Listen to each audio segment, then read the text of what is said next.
আমাৰ মন্ত্ৰী শিৱৰাজ সিং চৌহান ডাঙৰীয়াৰ ভাষণ শুনিব। ঠিক আছে, হ'বনে নহ'ব? ডাঙৰকৈ ক'ব লাগিব আকৌ, হ'বনে নহ'ব?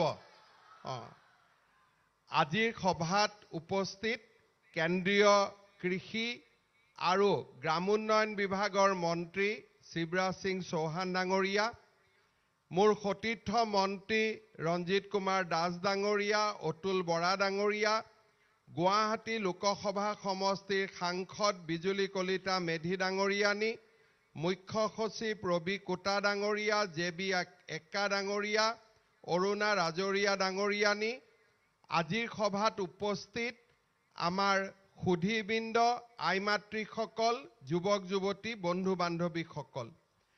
আমাৰ সকলোৰে মনত আছে যে যোৱা বছৰ মাৰ্চ মাহত ভাৰতবৰ্ষৰ প্ৰধানমন্ত্ৰী নৰেন্দ্ৰ মোদী ডাঙৰীয়াই যোৰহাটৰ পৰা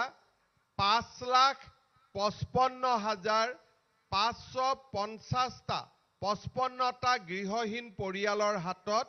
নিজৰ আবাস তুলি দিছিলে। সেই ঐতিহাসিক দিনৰ পিছত আমি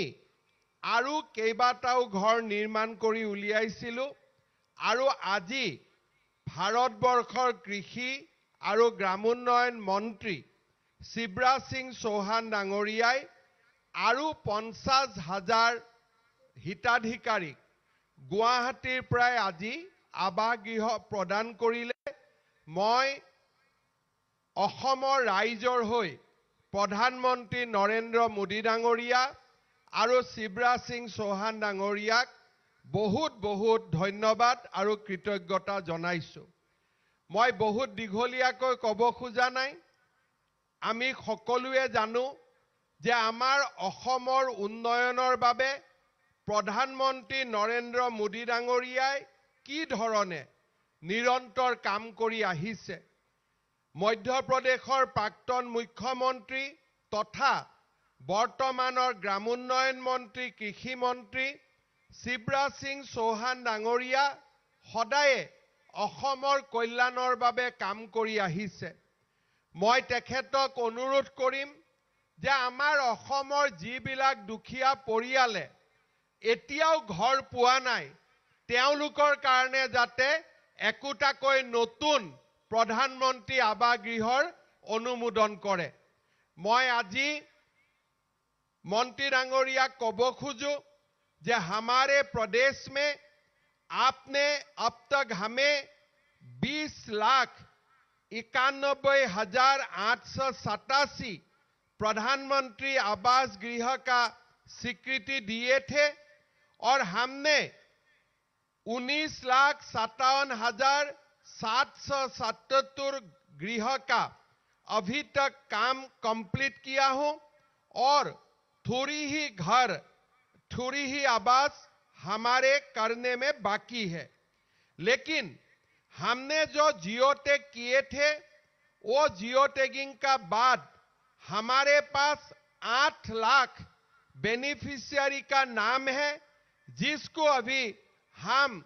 आवास देने में असमर्थ है। लेकिन थोड़ी ही दिन पहले आपने 1,71,000 नया आवास का स्वीकृति दिए थे और लगभग और आगे जाके अगर मुझे 6 लाख घर मिल जाता हूं तो पहला शरण में जितना आवास का जियो टैगिंग हुए थे সকলোৱে একোটাকৈ ঘৰ পাই যাব। অৰ্থাৎ আজি আমাৰ অসমৰ কাৰণে আৰু যদি আমি 6 লাখ ঘৰ পাওঁ তেতিয়াহলে যিসকলে জিও ট্যাগিং কৰি থৈ দিছিলে সকলোৱে ঘৰ পাবলৈ সক্ষম হ'ব। मैं शिवराज सिंह चौहान जी आज हमारे बीच में उपस्थित है। मैं असम वासियों का ओर से आपको यही निवेदन करूंगा कि जब भी आपका व्यवस्था होते हैं तब हमें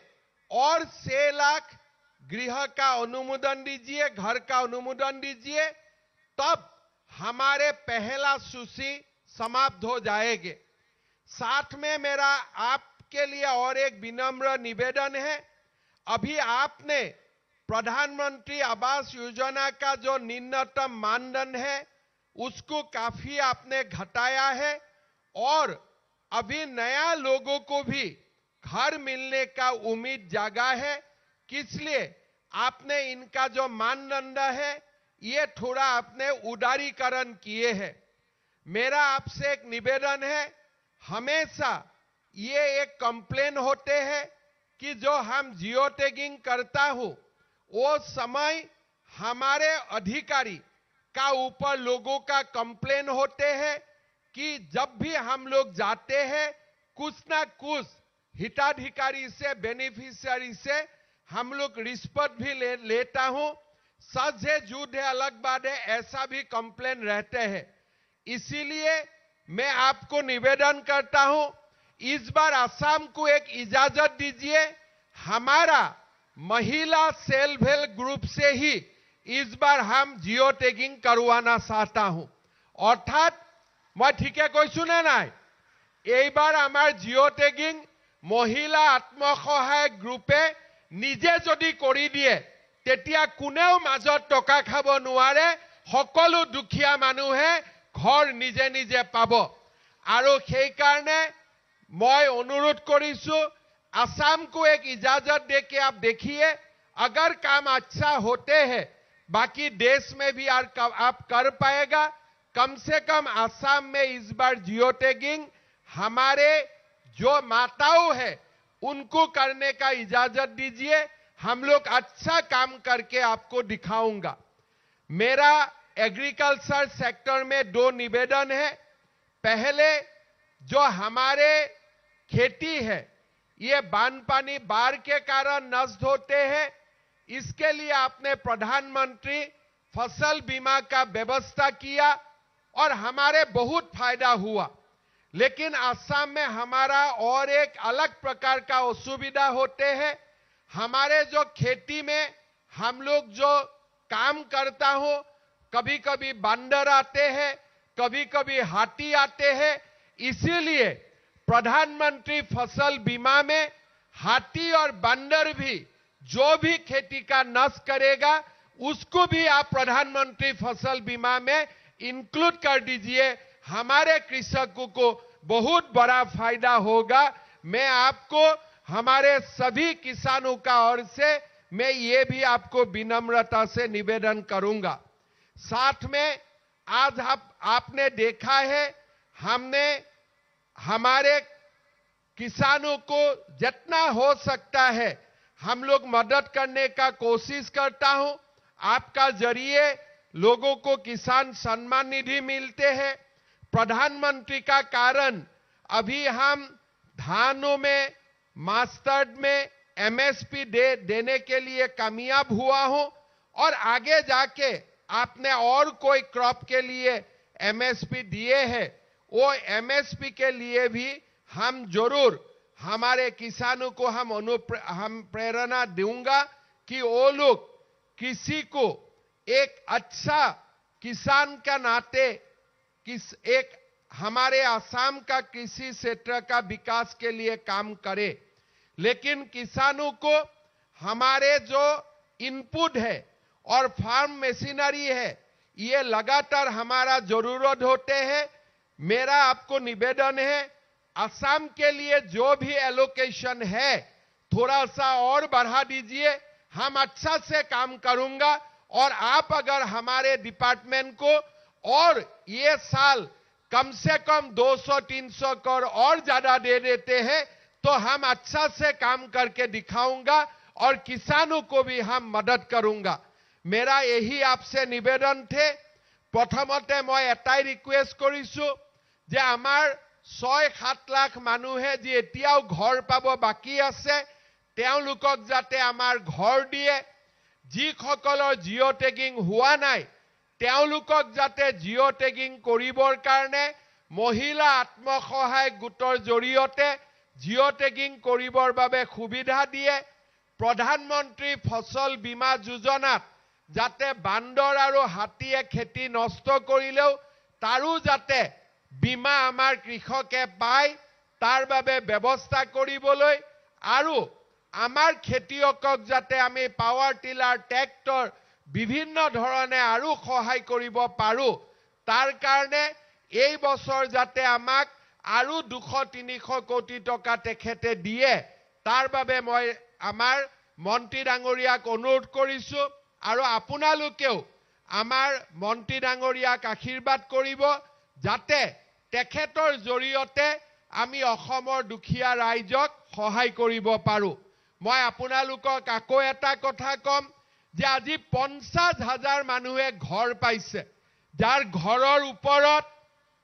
এখন ছাদ নাছিলে আজি তেওঁলোকে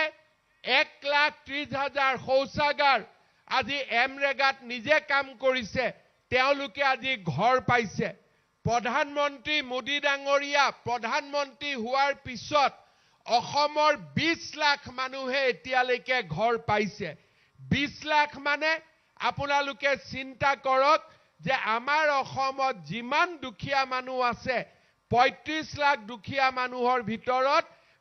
35 লাখ দুখীয়া পৰিয়ালৰ ভিতৰত 20 লাখ দুখীয়া পৰিয়ালে ঘৰ পাইছে মই আৰু 6 লাখ তেখেতক ঘৰ দিবৰ বাবে অনুৰোধ কৰিছো আৰু ইয়াৰ পিছতো জিঅ টেগিং কৰি আমি অসমৰ আটাইবোৰ দুখীয়া মানুহকে ঘৰ দিয়াৰ বাবে প্ৰচেষ্টা কৰিম মই সকলোকে অনুৰোধ কৰিম যে আপোনালোকে আমাক যিজনে এই ঘৰ দি আছে দুখীয়া মানুহক সহায় কৰিছে নৰেন্দ্ৰ মোদী ডাঙৰীয়াৰ কাৰণে সকলোৱে আশীৰ্বাদ দি এটা দীঘলীয়া হাত চাপৰি আপোনালোকে বজাওক যাতে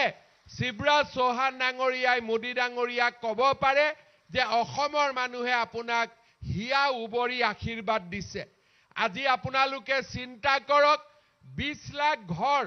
1,30,000 টকা কৰি যদি আপোনালোকে হিচাপ কৰে তেতিয়ালৈকে এতিয়ালৈকে অসমত খালি ঘৰ বনাবৰ কাৰণে মোদী ডাঙৰীয়াই আমাক 28,000 কোটি টকাতকৈ বেছি টকা দিব পাৰিছে ইমান ডাঙৰ সহায় প্ৰধানমন্ত্ৰী ডাঙৰীয়াই কৰিছে আৰু আজি নতুনকৈ 50,000 মানুহে নিজৰ ঘৰত থকাৰ সুবিধা পাব আজি আপোনালোকক মই আৰু এটা কথা ক'ব খুজিছো অলপ আগতে আপোনালোকে দেখিছে 21 গৰাকী আই মাতৃক আমি ইয়াত মাতি আনি সম্বৰ্ধনা জনাইছো কিয় সম্বৰ্ধনা জনাইছো এখেতসকলক আত্মসহায়ক গোটৰ পৰা আগবাঢ়ি গৈ তেওঁলোক আজি লাখপতি বাইদেউ নহয় মহা লাখপতি বাইদেউ হৈছে এজনী বাইদেউৰ উপাৰ্জন 10 লাখ টকাতকৈ বেছি হৈছে অহা কিছুদিনৰ ভিতৰতে